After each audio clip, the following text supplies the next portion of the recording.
Welcome to the Double Shot with your favourite cousins, James and Alex Fitzgerald. A tragedy has occurred this morning.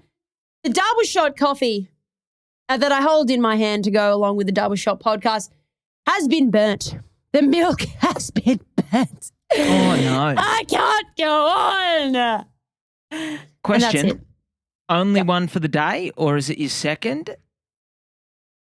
It's my second one. It's my second one. But do you know what? I've actually got into the little bit of a trend of my second coffee, the trend being the Gold Coast office trend of having a chai of the dirty variety. So dirty chai with a shot of uns cafe latte. So that, you know. Yeah, everyone's all over that at the moment. Even when I go to cafes, I just hear all these people ordering dirty chais. Like, obviously, our office is into it. Is it a Gold Coast thing to get a dirty chai? I don't know, but maybe there's just too much propaganda out there on coffee and how bad it is for you, and people have gone to the chai. The chai makers have planted the propaganda. But it's a dirty chai, so there's still coffee in it, no? Yeah, well, they can't do anything about that as long as you're buying their product. Any hoodles, April Fool's was last week. You didn't come into the office. I noticed those two things going hand in hand. Were you just packing your ducks? Were you shitting bricks and you didn't come in? I just couldn't face what you were probably cooking up on April Fool's Day. So I worked from home. The irony. In fact, I didn't even work. I took the whole day off and just avoided you entirely. I was a little bit sad though because I missed you. You were only here for one day and we were like two ships in the night. You've gone in Friday. Noticeably, you've timed it around the one afternoon in a quarter where we have a social gathering. In this instance, cocktail making. No. I had to leave Sir Mix-a-Lot cocktails, and by the way, I made some absolute belters. I had to leave early because I had my school reunion, 10 years. Mate, I don't get that. You graduated more than 10 years ago. I was trying to work that out over the weekend. You graduated. When did you graduate? 2010. Conspiracy 2010. Firstly, 12 years ago. I don't know if you're aware. Clearly, you're not because you've been living on the Gold Coast. But we've lived a 2-year pandemic, and we couldn't do anything. So it was 2 years delayed. So yeah, 10 years and 2 years delayed. Thanks, Statman. But can I just tell you the funniest story? Oh, do tell. I stayed at my mum's Thursday night. Friday morning, I ordered the Uber to go to the office in Nerang there. And my mum goes, "Oh, is the Uber here?" I said, yeah, I got to go. Love you. And she goes, "Oh, hang on. Wait. You're going straight to your school reunion?" I'm like, yeah, obviously. It starts at 5. She goes rummaging around the garage. She comes out. Lo and behold, your favourite 3 words. She's got my violin in one hand, in its case, and my school blazer in the other. She goes, "You've got to donate these back to the school." I was like, "Mum, you're kidding." She's like, "Yes, I've been holding on to this violin. It cost me $350. You used it 6 times and nothing ever became of you as a string quartet violinist." And I was like, whoa. You've really been holding on to this for a while. So with promises to my mother, I rocked up to my school reunion wearing the blazer. Naturally, it had holes in it too, a few moth holes, and holding my violin. And I donated them back to the school. Oh, no. And everyone was pissing themselves laughing. And I was like, look, this is quite funny, guys, but I am dead serious. I need somebody to take this off my hands or my mum's going to actually murder me.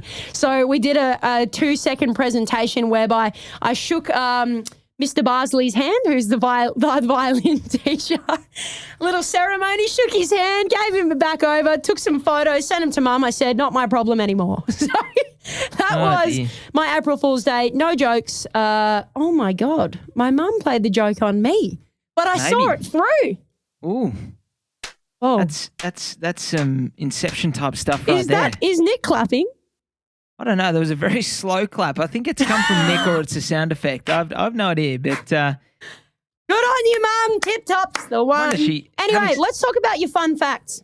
Well, I was going to say this is fast becoming the most popular segment according to audience feedback. You seem to say the words "fun fact." They're the new clang of our podcast too much, and they are fun to us, but they're probably not fun to a lot of people. So I just want to show you two different things, cuz I'm so sorry. I've hogged this whole introduction today. I've got a lot to tell you. You've been out of the office for too long. I've got no 5 friends. minutes of talking shit. Fun fact. The average person produces 14 to 23 farts every day. That's fun. That's a fun fact. 23. Now, I want to share with you your version of a fun fact, which I'm going to call for the people a stat fact. Stat fact! There you New go. segment. This is actually a great one, and it's actually not one stat fact, it's multiple. But I learnt this on Sunday. Okay. At the end of 2021, there were 601,906 self-managed super funds that were active. I actually thought that was quite a lot. But at the end of last year, what I found also interesting was 6,788 new self-managed super funds were set up and only 163 were shut down. So it actually seems that, what's that? Over 2% of the population would prefer to manage their own superannuation funds. And the majority of self-managed super fund is invested in, surprisingly to me, overseas managed investments. So it's going overseas. Not sure what that says. And then and that's about 1.9 billion. And then the next biggest investment is residential property, which comes nowhere near the overseas managed investments, but it is still pretty big at $472 million. That is a stat fact. What do you think? I'm amazed that there's so many self-managed super funds. I find know. that bizarre. And I wonder if 6,788 was set up last year. I would love to know the previous year numbers and if that was higher as a result of people wanting to take back control or having a little bit more time to actually sort out their super. I wish I had done that. And it actually took my PT last week at the gym to say, you've got to sort out your superannuation. And I was like, you're right. And then she goes, it's all about compact interest. And I said, do you mean compound interest? She goes, yeah, compound. I'm like, compact. I love it. Yeah, compact and compound, efficient and effective. Wow. Thank you. So good. So her little blip, my new favorite thing. That can be a job for Sam the Stat Man, who is helping us put together some of the run sheets these days, given that I clearly couldn't rely on you to put anything in the prep. So Sam the Stat Man, I've got no doubt you're listening. Let's find out in 2020 how many new self-managed super funds. One he has put in here, which I love, is probably a good news story because ProBuild, we talked about, I'm going to say 6-7 weeks ago, the fact that they were announced as going into administration. Deloitte, the same mob that handled the administration of Virgin Airlines, took it over and they seem to have produced a fantastic outcome. Roberts Co., a Sydney-based company, are taking over 5 of their projects valued at $1.6 billion. They've renegotiated fixed-price contracts, so that might have been a little bit hairy for some of those developer clients. A lot of bit hairy.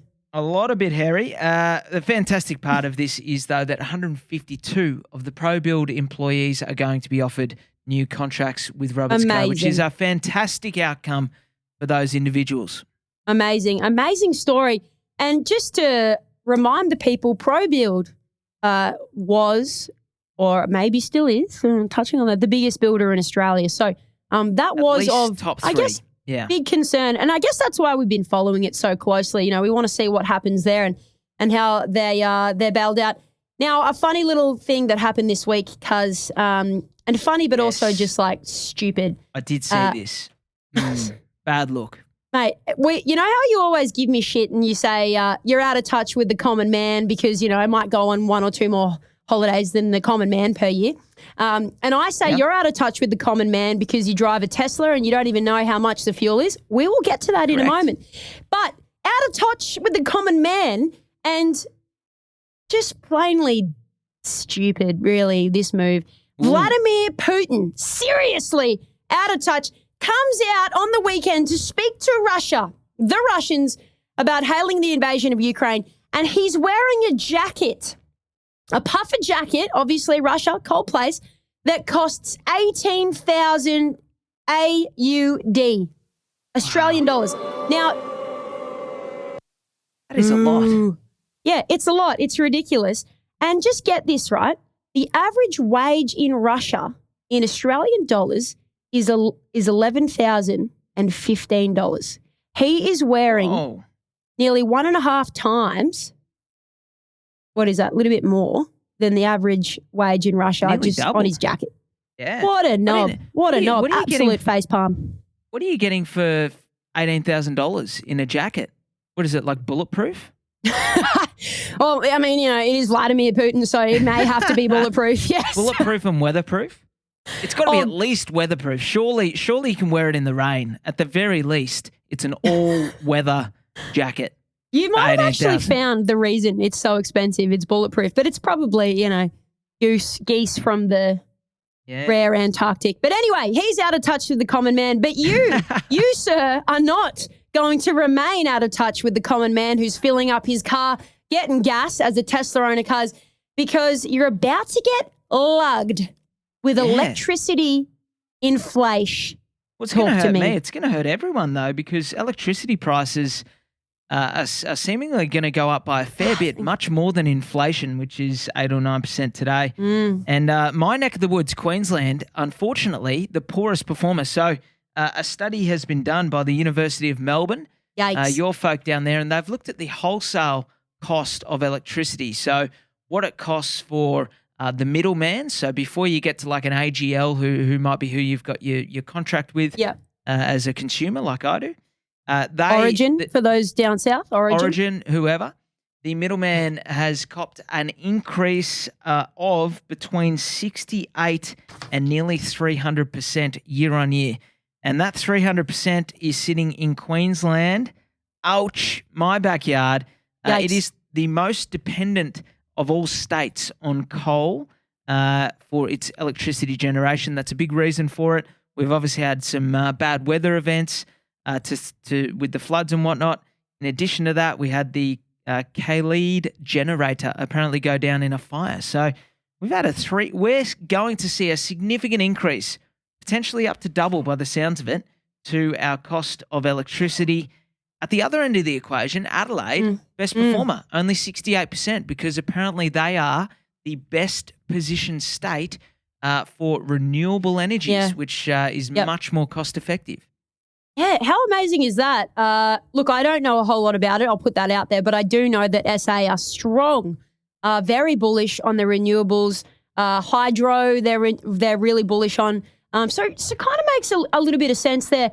And I've got to say, cuz, probably just giving away a bit here, but it really makes me curious about my first maybe little dabble in investing outside of property being something to do with renewables. I'm not talking big money. I don't know big money, but it's this whole pandemic, everything has made me realize the shift to renewables is very real. Also being domestic, keeping everything domestic, because the UAE, I think they're set to run out of whatever their stuff, oil and whatnot is in the next sort of 10 to 15 years. So they've got a long-term plan. All the crap that's going over in Russia, we're at the mercy of everybody else. Renewables has got to be the next big play, although it is already in place. So we apparently have so much renewable energy that we can afford to export it and it to be as big an industry as what coal and gas is for us at the moment. So amazing. Huge opportunity. The good news for pundits out there like myself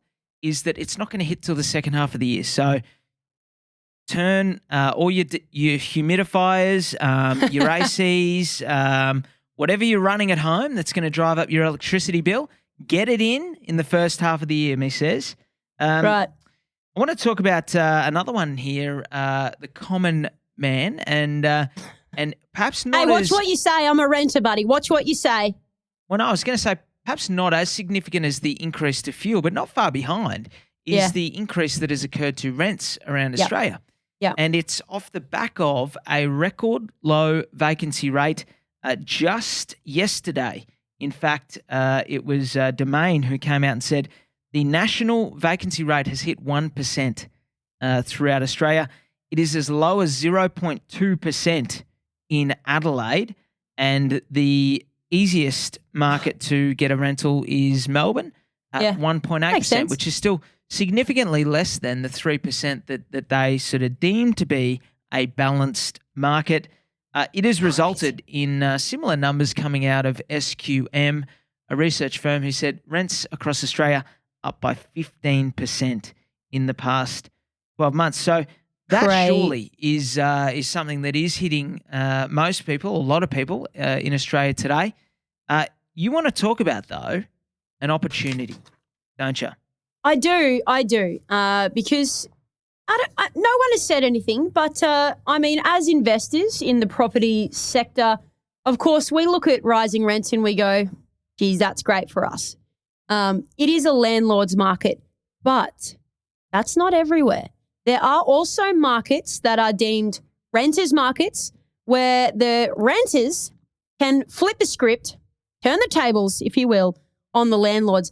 And actually, I found this really interesting. A report was done by rentrabbit.com.au. I don't really know much about them, but I do like this report, where they found the suburbs that had increased by 1% vacancy rate. So increased in the last 12 months, by the way. And their other criteria for renters to sort of have the golden ball here was their median rent had to have either remained unchanged or gone down in the last 12 months. And it has to be a minimum of 1% in order for it to be a renter's market. By the way, 1% anywhere, as you just alluded to, is not a renter's market.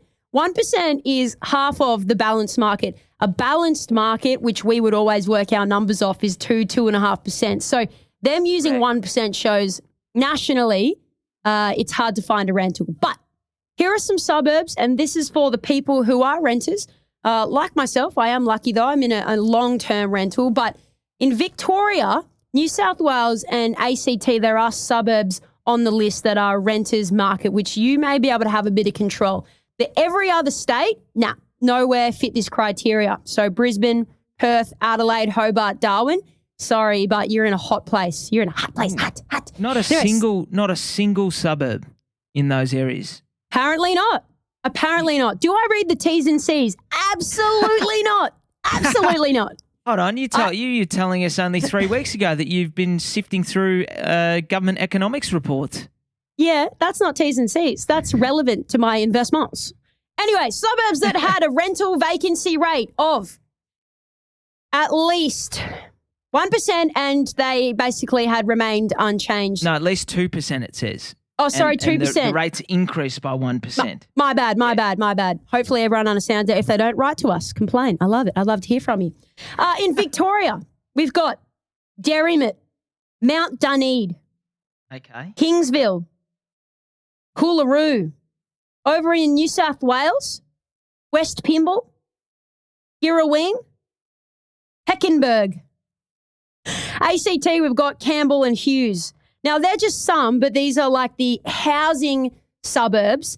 And all they've said here is that all of these suburbs that they've deemed are renters markets are within a commutable distance to the CBD. Commutable, does that mean it's an hour? I don't know. I can say some of these Victorian ones are like an hour because I know Vic, but New South Wales I don't know so well. But there you go, cuz. There are some suburbs where there are opportunities for the renter. Look, it's not happening in a lot of areas, vast majority. Most areas up by 15%. And it did get me to thinking, why? Why has it happened?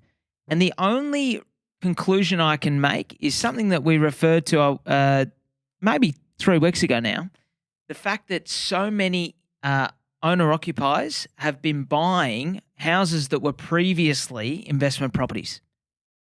Yes, that's right. That's all I can point it to. Because the borders have been shut. I mean, we've had expats come home at the start of the pandemic. Yeah. But we still at this point don't have overseas migration, not on a significant scale. So it has to be that the landlord pool or the pool of investment properties that you can rent has shrunk because we haven't put more people in that are going to want to be renting a property.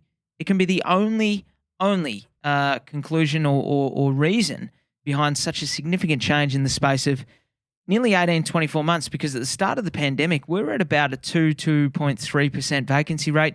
which is fairly balanced in the favour of landlords and tenants.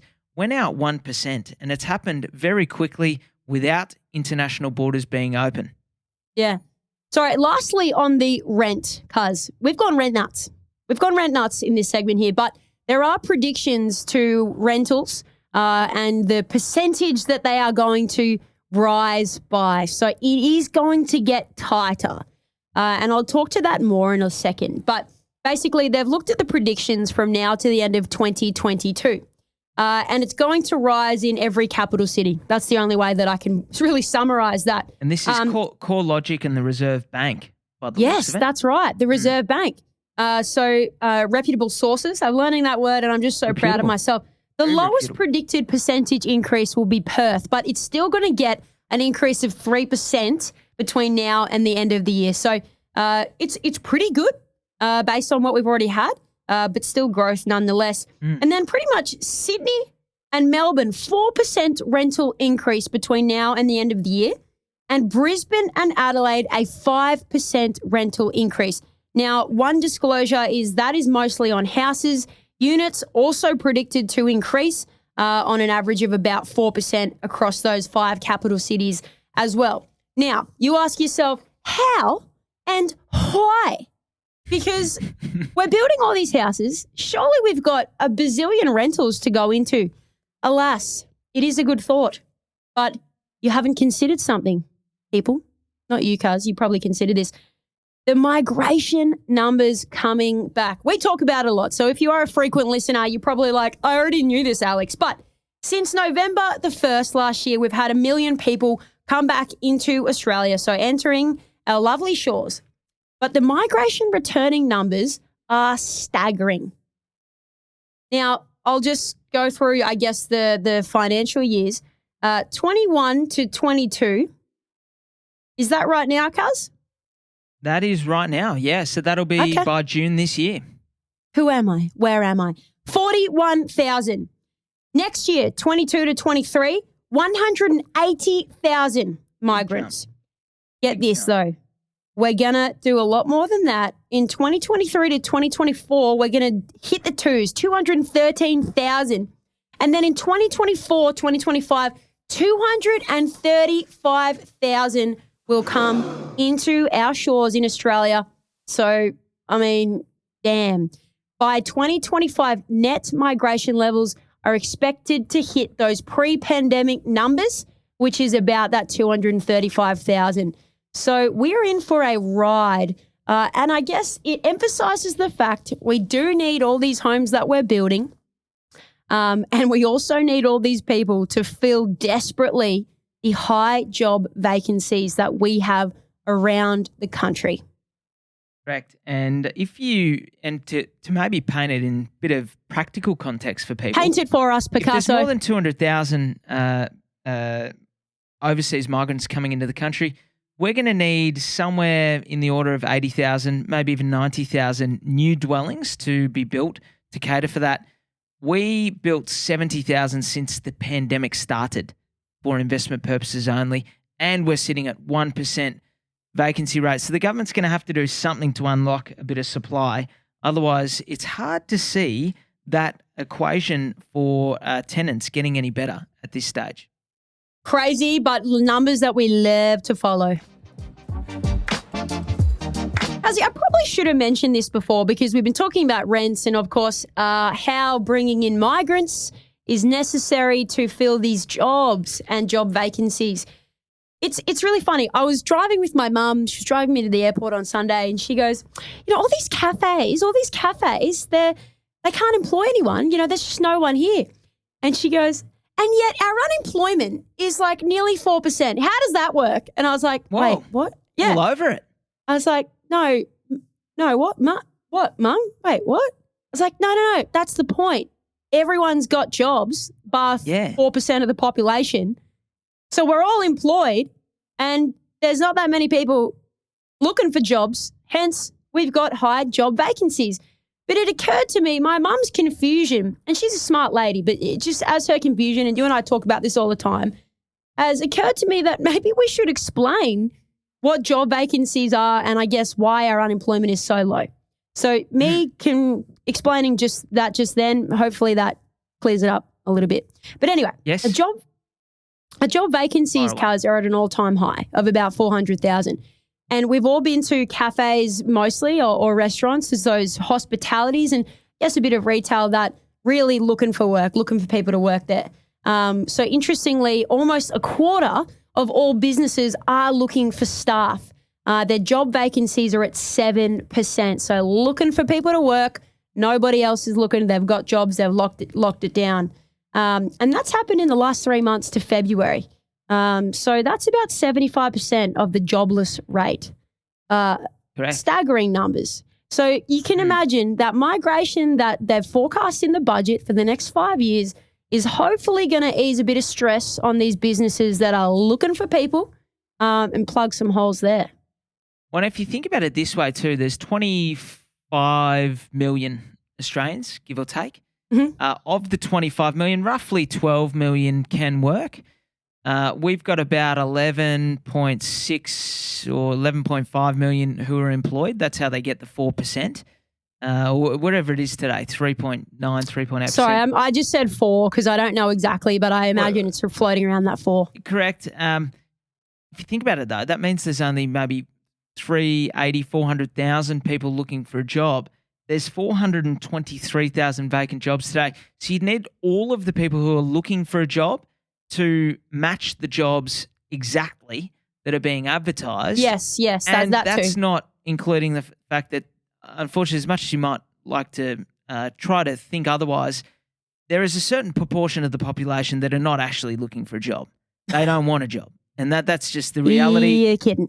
And that's going to be in the 4%. You're never going to get down any lower really than 3% in any developed country. I don't think many developed countries have gotten as low as 3.5%, even in the most booming of booming times. So low. And again, for perspective, for the past decade or more, there's been about 200,000 job vacancies. So we're more than double what it has been over the past 10 years. It is a significant number. We don't often talk about it because it's not normally so significant as a number in terms of painting a picture of what's going on, but it is very, very significant. There you go.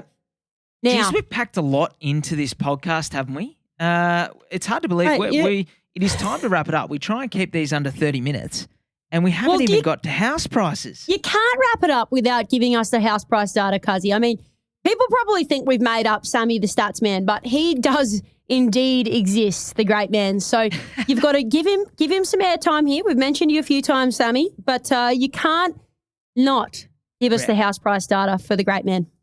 We read CoreLogic reports so you don't have to. Great segment intro. And house prices out. Sydney and Melbourne slowing down. Sydney's still above 1.4 million. Melbourne's still in the 999,000. So they had come on, give us a break. I think both of them had like a 0.1% change. We're 123. No, sorry, 100 and wait, what? Why can't I do maths right now? 100 and let's just say $150 away from $1 million median. You're I just tried to reverse that, like, and then I was like, I'm really hot. I'm going to pass out. It's $960. In any event, the year-to-date growth has we've seen a massive shift as forecasted at the start by people like CoreLogic. Yeah, you and I had our own little bet at the start of the year, which might be cool to revisit. Yes, Brisbane and Adelaide. Brisbane up by 6.7%. Adelaide up by 6%. That is $57,000 and $40,000 respectively, just in the first 3 months of the year. I'm pretty sure markets have got an absolute rocket up them. And I'm pretty sure that the stats man at ANZ, he's gone back to his reshuffle and he's gone, I've absolutely blown it in the conservative department. And he has. So if ANZ come out with a revision, we're never quoting their data again. He's gone back to media and said, guys, I need to reissue my forecast. And they've said, wait, Paul, the last time, we only did that a month ago at the end of February. Listen, said, Nigel. Well, listen, Nigel. Nigel, You listen Paul, here, Nigel. Whoever it is. In any event, the ANZ economist and every economist around Australia probably revising their forecasts at the moment, which they seem to be allowed to do halfway through the year. Last to round out, the Australian median house price 1.9%, which is 17,500, 1.9% up for the year, which in 3 months puts it on track to be running at about 9% throughout the year. So keep an eye on that one. And Incredible. then last one is just the rents. We already talked about it, but Brisbane rents up 12%, followed shortly or not far behind by Adelaide and Sydney up at 9% there. Canberra even 10%. So slightly different numbers to the SQM numbers, which are more capital city specific. But yeah, it's a pretty rosy picture for the majority of Australia at the moment, particularly in Brisbane and Adelaide. Yeah. Look, it is. I know everyone feels we're at the peak. Don't panic, though. Do your numbers. Check them always. Work on the slightly conservative side and everything will be just A-okay. But also, stay calm and listen to the double shot. That wraps it up for us this week. Dial into the quick shots tomorrow. We're going to address a couple of things that I've wanted to actually stick into this episode, but we've run out of time because Sammy the Stats Man has gone overtime with his work. Thanks, guys. Write in if you got any questions. Send them through to our emails, alexf@jalf.com.au or alternatively, jamesf@jalf.com.au. Thank you. Bye-bye. Nothing to add. Thanks for listening to another episode of The Double Shot with your favourite cousins, Alex and James Fitzgerald. If you've got a burning question or something we absolutely need to talk about on the pod, please write to us. Both of our emails are in the show notes. For little real estate tidbits and a little bit of banter, a lot of banter, you can follow us on the gram. Our handle is thedoubleshot.podcast. That, my friends, is thedoubleshot.podcast. Until next time, think of us when you sit back and sip your next double shot.